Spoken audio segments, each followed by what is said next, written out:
Thomas. Oh mon Dieu. Madame. Non.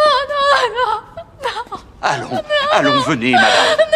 Catherine était assise dans la tour de Londres, même face à la mort. Elle refusait de révéler le nom de son amant. Quand le juge lui demanda si elle avait commis l'adultère avec Karl, Catherine dit seulement qu'il s'était échangé des cadeaux, mais qu'il n'avait jamais franchi la limite. Cependant, Catherine ignorait qu'elle inventait désespérément des mensonges pour protéger Karl, alors qu'il avait déjà rejeté toute la responsabilité sur elle. Karl déclara que c'était Catherine qui l'avait séduit en premier. Les témoignages des deux se contredisaient. Les juges durent convoquer Lady Sarah pour une confrontation. Sarah était très nerveuse. Elle admit qu'elle n'avait servi que d'entremetteuse pour leur rendez-vous. Elle ne savait rien des autres choses. Le roi fut extrêmement furieux en apprenant cela. La reine avait une liaison avec le garde le plus proche d'elle. Il ordonna donc que les deux soient condamnés à mort. Catherine fut emprisonnée dans la tour de Londres. Quand elle vit la tête de Karl, elle s'effondra immédiatement. Catherine Howard, je dois vous dire que vous allez mourir. Vous serez conduite à votre lieu d'exécution demain matin, 13 février, escortée par des membres du conseil privé. Même dans ses derniers instants avant sa mort, elle croyait encore naïvement que Karl et elle vivaient un amour véritable. Je meurs en reine, mais j'aurais préféré mourir en épouse de Culpeper.